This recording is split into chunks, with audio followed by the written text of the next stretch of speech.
मुख्यमंत्री नीतीश कुमार शनिवार को मधुबनी जिले के घुघड़िया प्रखंड के गढ़वा पंचायत में स्वतंत्रता सेनानी अनंत कामत की मूर्ति अनावरण करने पहुंचे। सुपौल में ही यहां से स्वर्गीय कामत साहब के परिवार के लोग और अन्य कई लोग मुझसे मिलने गए थे और उन लोगों ने उस समय मुझे बताया था कि कामत साहब की प्रतिमा का अनावरण करने के लिए आप।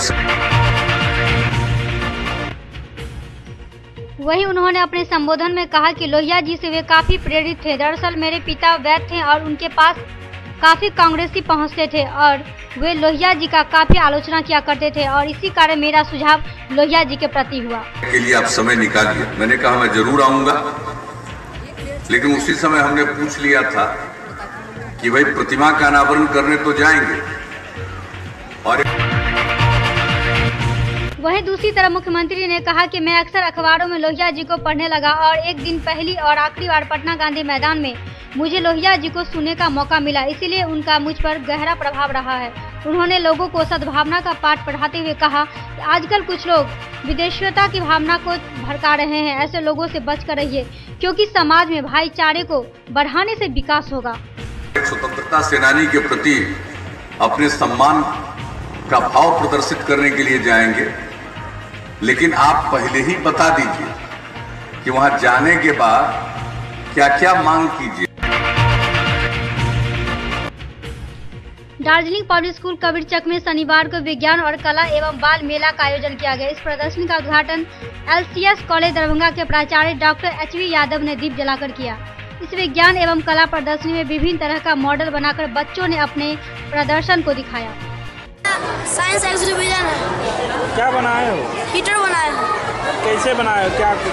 क्या होता है हीटर? हीटर मतलब ठंडी में गर्मी का आभास देगा।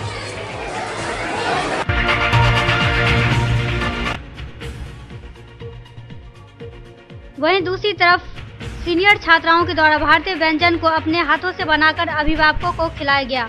इस अवसर पर स्कूल के निदेशक बिल्टू सैनी ने कहा कि इस तरह के आयोजन करने से बच्चों में मानसिक स्तर का विकास होता है तथा भारतीय सभ्यता एवं संस्कृति को जीवंत करते हैं। और संस्कृति में जो लड़कियों को कम तरजीह दिया जाता है उसको प्रोजेक्ट आगे बढ़ाने के लिए उसके पाक कला पर आधारित स्वयं वो अपने हाथों से यहाँ पर डिफरेंट तरह का प्रोजेक्ट बना करके यह गार्जियन के बीच डिस्प्ले करना चाहती है। और ऐसे प्रोजेक्ट हमारे स्कूली बच्चों ने बिना किसी के सहयोग लिए हुए आज का प्रोजेक्ट स्थापित किए हैं, बनाए हैं और आज आपके बीच डिस्प्ले करने का काम किए हैं। निश्चित रूप में उसका सपना है कि हम सारे के सारे स्टूडेंट IITian बने और इस दरभंगा का नाम रोशन करते हुए दार्जिलिंग पब्लिक स्कूल का नाम पूरे भारत में। दरभंगा सांसद कीर्ति झा आजाद ने एम्स को दरभंगा से अनियंत्रित स्थानांतरित किए जाने पर दिया जन आंदोलन की चेतावनी। कीर्ति झा आजाद ने केंद्र एवं राज्य सरकारों की भूमिका पर सवाल उठाते हुए कहा कि सबों की मंशा मिथिलांचल की भोली भाली जनता को छलने की है। केंद्रीय बजट में बिहार के लिए दूसरा एम्स का प्रावधान किए जाने के बाद भी स्थल चयन में राज्य सरकार ने 3 वर्षों का समय लगा दिया। यह बातें सांसद ने शनिवार को अपने आवास पर प्रेस वार्ता के दौरान कही। उन्होंने कहा कि भौगोलिक दृष्टि से दरभंगा का हक बनने के बाद भी चुनाव में उक्त राज्य सरकार ने DMCH परिसर का प्रस्ताव एक साजिश के तहत भेजा। नहीं बनाने की बात केंद्र सरकार ने की है, उसके लिए दरभंगा और मिथिलांचल में हम आंदोलन चलाएंगे। हमने प्रधानमंत्री से भी समय मांगा था इस विषय पर बात करने के लिए, लेकिन हमें प्रधानमंत्री से समय नहीं मिला। केंद्र और राज्य सरकार दोनों की मंशा मिथिलांचल में विकास न हो। केंद्र सरकार और राज्य सरकार मिथिलांचल के भोली भाली जनता को छल रही है। उनकी कभी मंशा नहीं रही कि मिथिलांचल का विकास हो, जबकि केंद्र बजट में बिहार के लिए दूसरे एम्स का प्रावधान किए जाने के बाद भी स्थल चयन में राज्य सरकार ने 3 वर्षों का समय लगा दिया। वहीं दूसरी तरफ सांसद कीर्ति झा आजाद ने कहा कि सांसद आदर्श ग्राम पंचायत योजना की घोषणा कर प्रधानमंत्री ने सांसद और जनता को झांसा दिया है। उन्होंने कहा कि एम्स के लिए दरभंगा में जमीन अधिग्रहण के लिए अगर कार्रवाई नहीं हुई तो इस क्षेत्र में उग्र आंदोलन किया जाएगा।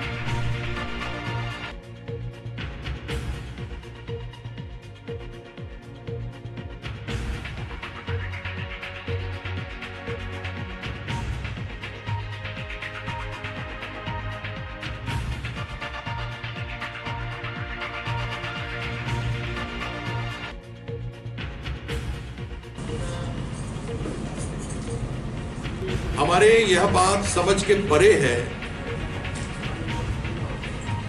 कि जो एम्स 2015 में स्वीकृत हुआ था उसको चुनाव के 3 महीने पहले क्यों उसकी घोषणा की गई, 3 साल पहले क्यों नहीं?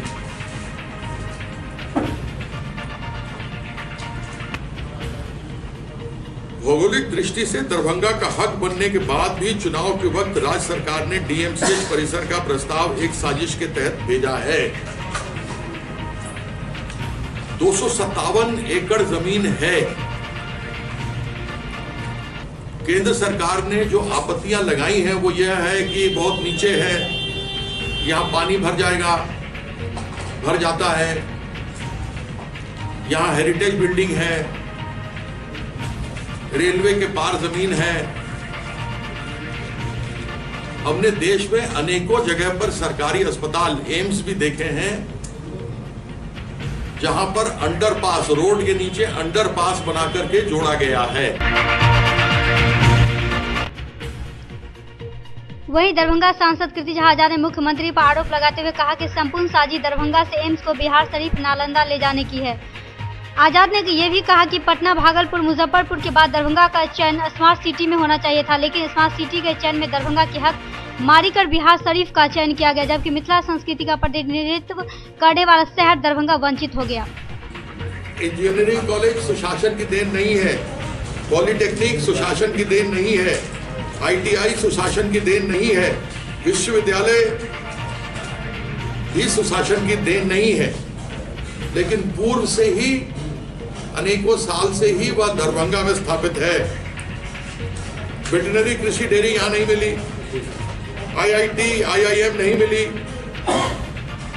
यहां पर इन ऐसी चीजों को नहीं खोला गया।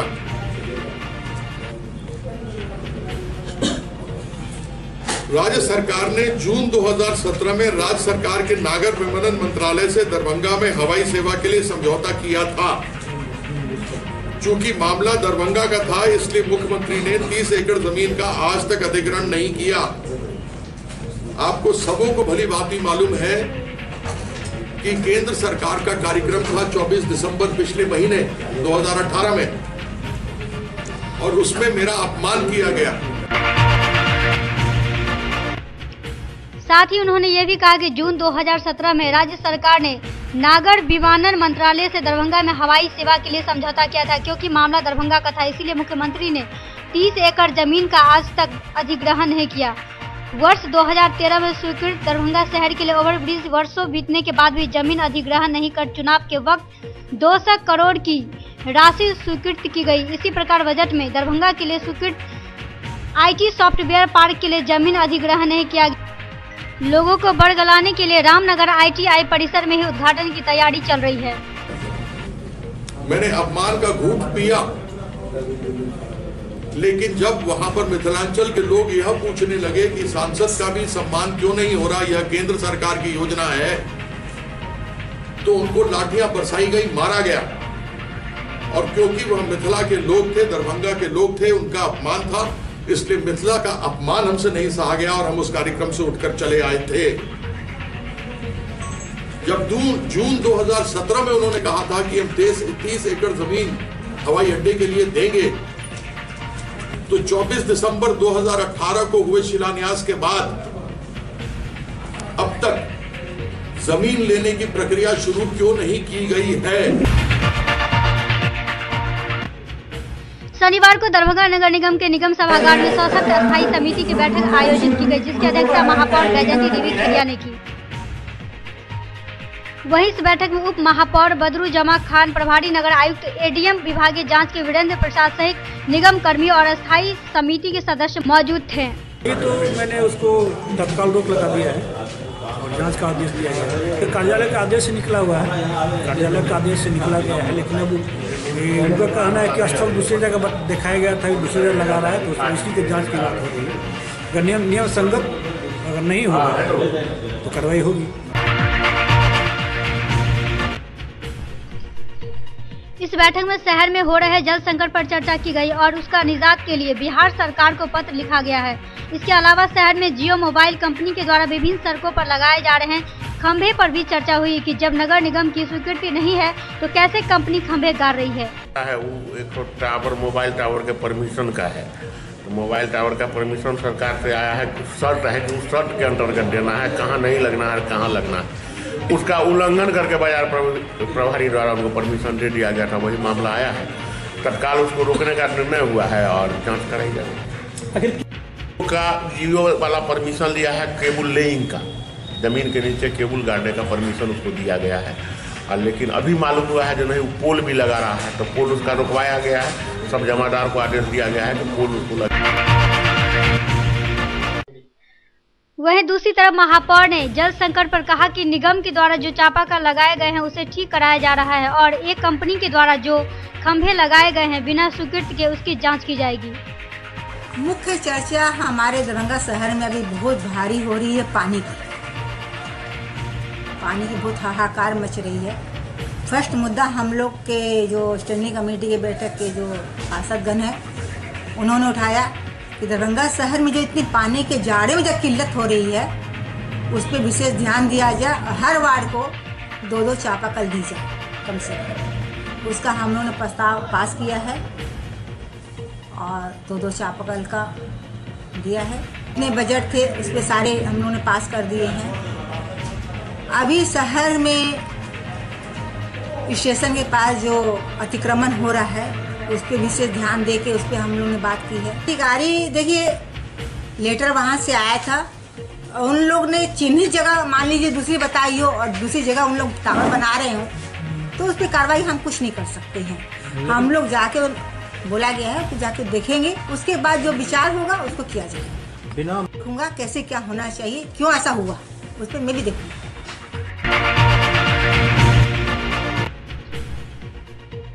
शनिवार को मिथिला विश्वविद्यालय के सभा कक्ष में तकनीकी शिविर का आयोजन किया गया। इस शिविर में तकनीकी पदाधिकारियों ने हिस्सा लिया। इस बारे में WIT के निदेशक डॉक्टर M नेहाल ने कहा कि विश्वविद्यालय में जितने भी काम अभी मैनुअल हो रहे हैं उसको कंप्यूटराइजेशन करना, जिसमें काम सुचारू और जल्द निष्पादित हो सके।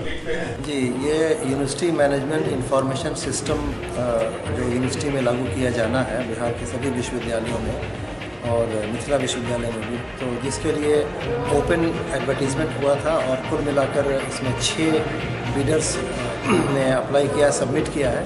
तो आज उनमें से जो लोग आए हैं 4 बिडर्स, उनका प्रेजेंटेशन हो रहा है और प्रेजेंटेशन का 2 भाग है। एक तो उनके अनुभव के आधार पर है और दूसरा उनका टेक्निकल पार्ट है। तो ये जो समिति है वो उनके टेक्निकल प्रेजेंटेशन को इवैल्यूएट कर रही है, देख रही है और उनके साथ में इंटरेक्शन भी हो रहा है।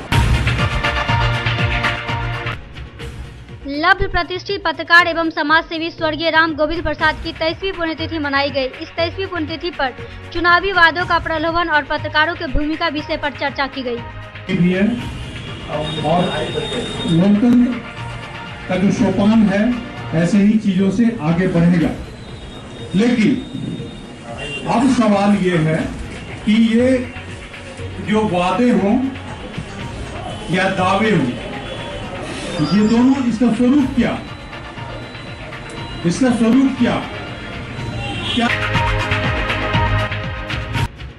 जिसे मुख्य अतिथि नगर विधायक संजय श्रावगी, रसायन शिक्षक प्रोफेसर प्रेम मोहन मिश्रा, वरिष्ठ पत्रकार रवि भूषण चतुर्वेदी सहित अन्य पत्रकार मौजूद थे, जिन्होंने स्वर्गीय राम गोविंद प्रसाद के जीवनी पर चर्चा की।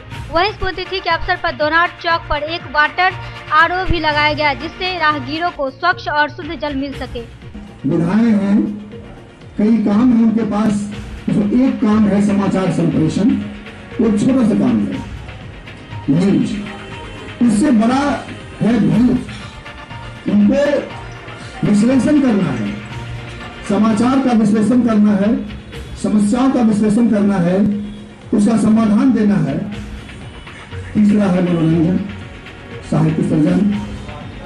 चौथा है कि जन भावना, प्रजातंत्र है, जनतंत्र है, इसलिए जन भावना को हमारे जो नियोक्ता, हमारे जो विधिवेत्ता हैं, जो हमारे नियामक हैं, उन तक पहुंचाना और उनकी बातों को जनता तक लाना, ये रिवर्सिबल काम है पत्रकारों का। दोनों काम करना है उनको। जो शनिवार को सीएम लॉ कॉलेज में आयशा जिला कमेटी की एक बैठक आयोजित की गई, जिसकी अध्यक्षता जिला अध्यक्ष प्रिंस राज एवं संचालन जिला सचिव विशाल माझी ने की। बैठक को संबोधित करते हुए आयशा के राज्य सह सचिव संदीप कुमार चौधरी ने कहा कि इस बार छात्र युवाओं में मोदी सरकार के खिलाफ आक्रोश है और छात्र युवा अपनी आक्रोश को 7 फरवरी को दिल्ली के सड़कों पर दिखाएंगे। शनिवार को श्री कामेश्वरी प्रिया पौड़ होम राजकीय नेत्रहीन उच्च विद्यालय में निःशुल्क दंत चिकित्सा शिविर का आयोजन किया, जिसे मुख्य अतिथि के रूप में जंतु विज्ञान के प्राध्यापक एवं मिथिला विश्वविद्यालय के जरा विज्ञान एवं जरा चिकित्सा संस्थान के निदेशक प्रोफेसर भवेश्वर सिंह के द्वारा इस शिविर का दीप जलाकर उद्घाटन किया गया। वही दंत विशेषज्ञ के रूप में डॉक्टर अंजू अग्रवाल तथा डॉक्टर मुकेश सिंह ने 80 से अधिक नेत्रहीन बच्चे, कर्मियों एवं स्थानीय गरीब लोगों के दांत परीक्षण कर आवश्यक परामर्श एवं दवा उपलब्ध कराई। बिहार राज्य मध्याह्न भोजन रसोईया संघर्ष समिति के आह्वान पर 7 जनवरी से 14 सूत्री मांगों को लेकर रसोइयों की जारी अनिश्चितकालीन हड़ताल के 11वें दिन बिहार राज्य विद्यालय रसोईया संघ के आह्वान पर संघ से जुड़े जिले के हजारों रसोइयों ने शनिवार को दरभंगा डीएम के कार्यालय के समक्ष जमकर प्रदर्शन किया।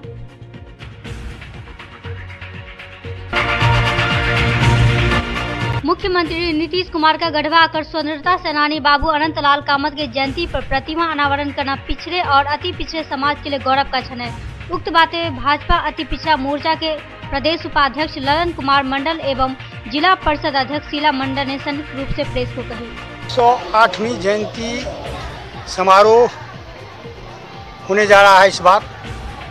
इनकी जयंती समारोह हम लोग 2003 से मनाते आ रहे हैं बड़े हर्षोल्लास के साथ।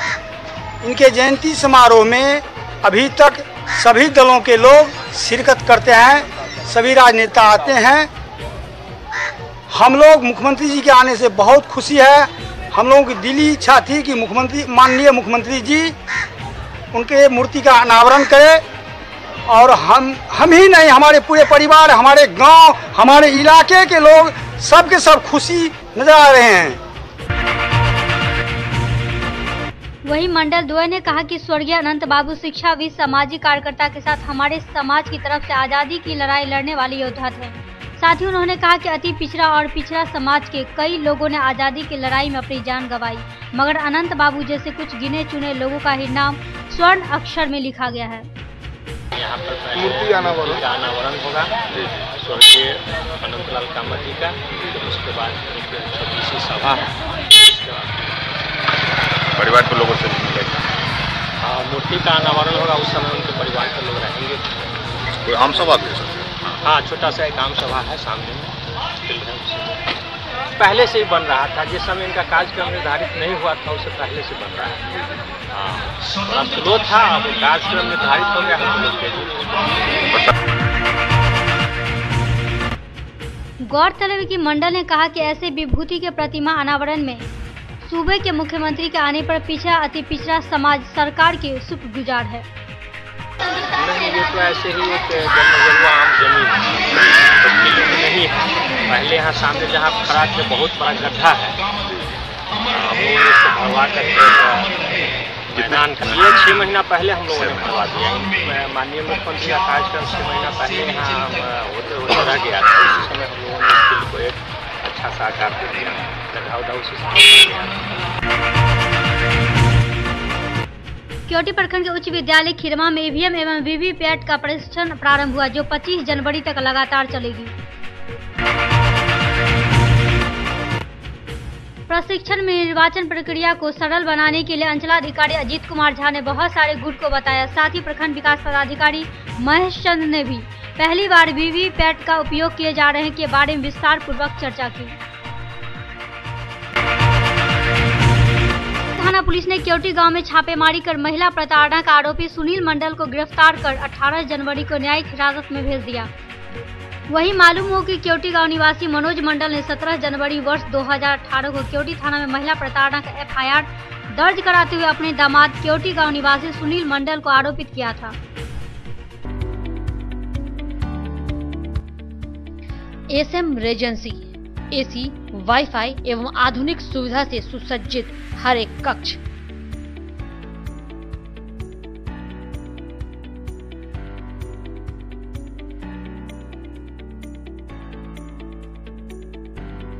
सौभाग्य विवाह भवन एवं मीटिंग हॉल, शादी विवाह में भवन के साथ संपूर्ण सुविधा। न्यू एवन रिटेलर्स, जहां किचन होल्ड सहित हर घरेलू सामान सस्ते दर पर गुणवत्ता के साथ उपलब्ध। रसराज स्वीट्स एंड बेकरी, स्वादिष्ट मिठाइयां सहित बेकरी के कई आइटम उपलब्ध।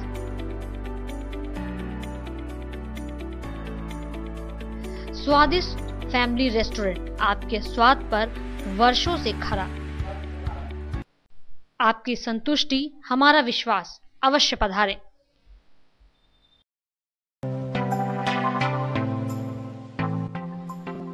Metro test tube baby centre, Bakarganj Daru Bhatti चौक के आगे, बिहार स्टेट हाउस के सामने।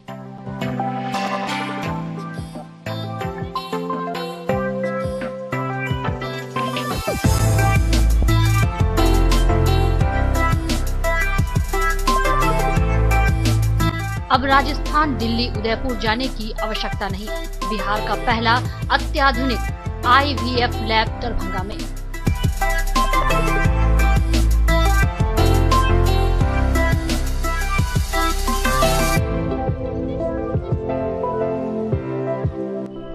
इमरजेंसी सेवा के साथ सभी स्वास्थ्य सेवा उपलब्ध।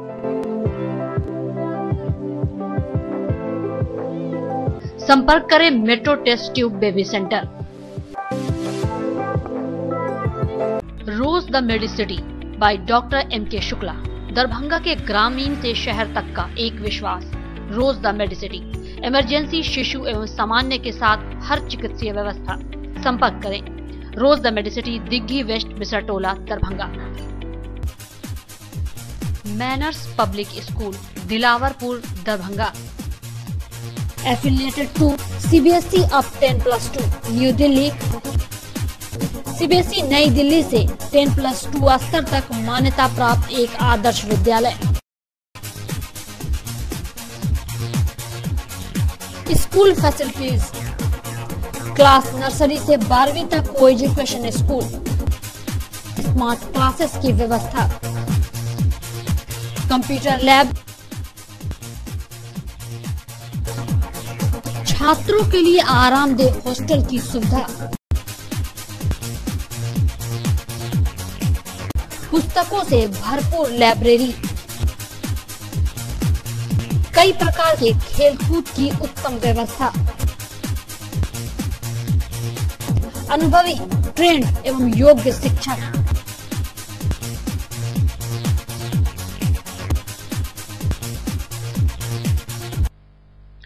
जल्द संपर्क करें manners public school, Dilawarpur, Darbhanga. ज्ञान भारती पब्लिक स्कूल, लक्ष्मी सागर, दरभंगा। मिथिलांचल का गौरव, श्रेष्ठ विद्यालयों में से एक। वर्ग LKG से 10वीं तक की कुशल शिक्षा, सर्वोत्तम परीक्षा फल, बृहद पुस्तकालय, सुसज्जित विज्ञान एवं गणित प्रयोगशाला, मेधावी छात्रों को छात्रवृत्ति, कमजोर विद्यार्थियों के लिए अतिरिक्त वर्ग व्यवस्था, मेडिकल, इंजीनियरिंग, MBA, MCA एवं प्रशासनिक सफलता की आधारशिला, परिवहन सुविधा उपलब्ध। सत्र 19-20 के लिए वर्ग LKG से 9वीं तक पंजीयन एवं नामांकन आरंभ। संपर्क करें ज्ञान भारती पब्लिक स्कूल, लक्ष्मी सागर, दरभंगा।